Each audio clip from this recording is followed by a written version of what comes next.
నమస్తే, welcome to our channel. ప్రముఖ ఆధ్యాత్మికవేత్త, ఆస్ట్రాలజర్ ఫణి భాస్కర్ శర్మ గారు ఉన్నారు. వారితో మాట్లాడదాం. నమస్తే సార్. నమస్తే అమ్మా. ఫిబ్రవరి నెల ద్వాదశి రాశి ఫలితాల్లో భాగంగా ధనుసు రాశి వారికి ఎలా ఉంది అనేది చెప్పండి. నమస్తే అమ్మా. శ్రీ గురుభ్యో నమః. ముందుగా మా తల్లిదండ్రులకు నమస్కారాలు, అలాగే మా గురుదేవులకు కూడా నమస్కారం తెలుపుకుంటూ, ముఖ్యంగా మనకి ప్రతి నెలా కూడా గ్రహస్థితి అనేది ఒకటి ఉంటుంది. గోచారం ప్రతి గ్రహం కూడా వాటి పర్టికులర్ టైం ప్రకారం ప్రతి రాశిలోనూ సంచారం చేస్తూ ఉంటాం.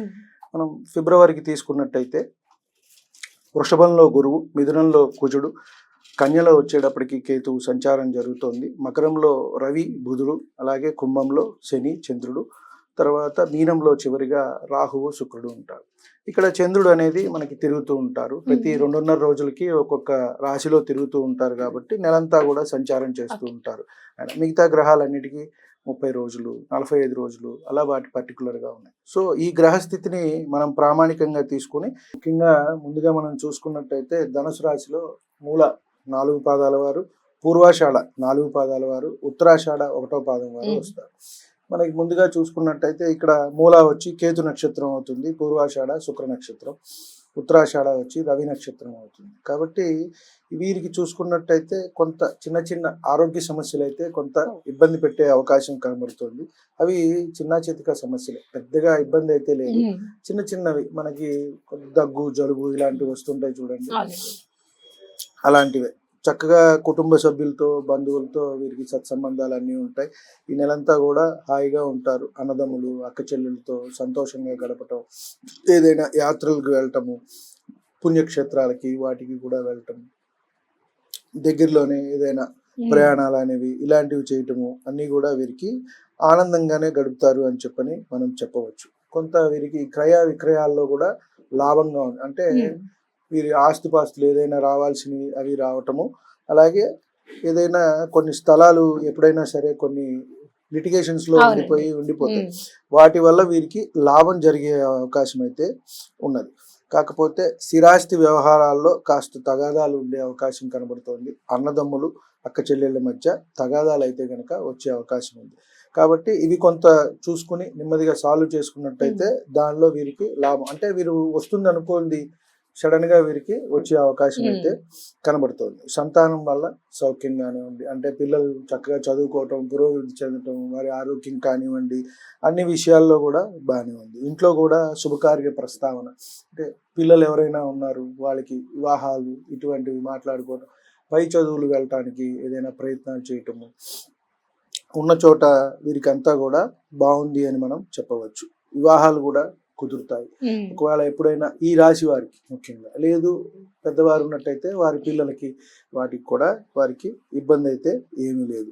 అలాగే ఇల్లు కొనుక్కునే అవకాశం కూడా వీరికి కనబడుతుంది. విదేశాలకు వెళ్ళే అవకాశం కూడా కనబడుతుంది. ముఖ్యంగా చతుర్థంలో రాహు ఉన్నాడు కాబట్టి అటు సౌదీ అరేబియా అటు సైడ్ వెళ్ళే అవకాశాలు అయితే, అంటే ముస్లిం కంట్రీస్కి వెళ్ళే అవకాశం అయితే ఎక్కువగా కనబడుతుంది.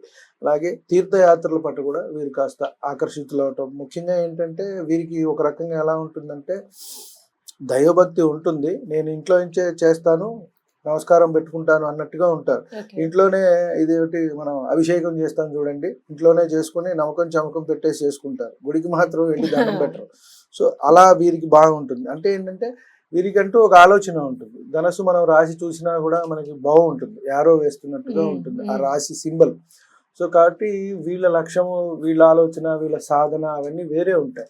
కాబట్టి అందరితో ఉన్నట్టే ఉంటారు కానీ వీరి ఆలోచనలు ఆ రకాలుగా ఉంటూ ఉంటాయి. కాబట్టి ఎటు చూసినా కూడా వీరికి కొంత బాగుందనే మనం చెప్పవచ్చు. చిన్న చితక సమస్యలు అనేవి వస్తూ ఉంటాయి. ఆరోగ్యము అవి పెద్దగా ఇబ్బంది పెట్టేవైతే కాదు, మామూలుగానే ఉంది. ఎటు చూసినా కూడా సంతానం వల్ల కానివ్వండి, ఇంట్లో అలాగే వృత్తి ఉద్యోగాల్లో కూడా వీరికంతా కూడా బాగానే ఉంది అని మనం చెప్పవచ్చు ఈ నెలలో. అయితే ధనుసు రాశి వారు పాటించాల్సిన పరిహారాలు, ఏ దేవి దేవతని ఆరాధించాలండి? ఇక్కడ వీరు దక్షిణామూర్తి ఆరాధన చేసుకున్నట్టయితే మంచిదమ్మా. కాస్త గురుబలం అనేది మనకి వీరికి కూడా రేపు మే నుంచి బాగుంటుంది. అలాగే శని కాస్త తృతీయంలో ఇప్పటి వరకు మంచిగా ఉన్నారు, చతుర్థంలోకి వెళ్తారు. వీరికి కాస్త అది కొంత ఇంపాక్ట్ ఉంటుంది, అంటే పనుల్లో కొంచెం జాప్యం జరగటం కొంచెం ఉంటుంది. కానీ గురుబలం అనేది మే నుంచి వస్తుంది కాబట్టి చిన్నగా జరిగినా కూడా పనులన్నీ అవుతాయి వీరికి అప్పటి నుంచి. కాబట్టి వీళ్ళు ఇప్పుడు కాస్త గురుబలం తక్కువ ఉంది కాబట్టి దక్షిణామూర్తి వారి ఆరాధన, దత్తాత్రేయ స్వామి వారు, లేదు వారి ఇష్టదైవాన్ని ఎవరినైనా సరే స్మరించుకోవచ్చు. గురువారం కాస్త ఒక పూట ఉండటము, అలా చేయటము, అంటే నాన్ వెజ్ తినే వాళ్ళు ఎవరైనా ఉంటే ఆ రోజు తినకుండా ఉండటం, ఇలాంటివి చేసుకున్నట్టయితే సరిపోతుంది. వీరికి కలిసి వచ్చే రంగు, అదృష్ట సంఖ్య అంటే ఏం చెప్తారండి? పచ్చ అమ్మ, పసుపు పచ్చి ధరించవచ్చు, అలాగే వీరు తెలుపు కూడా ధరించవచ్చు. గురు భగవానికి మనం రెండు కూడా తీసుకుంటాం కాబట్టి చేయొచ్చు. శనగలు కాస్త దానంగా ఇచ్చుకున్నట్టయితే వీరికి మంచి జరుగుతుంది. లేదు వీరే కాస్త ఇంట్లోనే మనం ప్రసాదం లాగా చేయించుకుని గుళ్ళో నైవేద్యం పెట్టేసేసుకొని అక్కడ నలుగురు వస్తారు కదా భక్తులు, వారికి పంచేసేసి వీరు కొంత తీసుకోవటం అనేది మంచిది.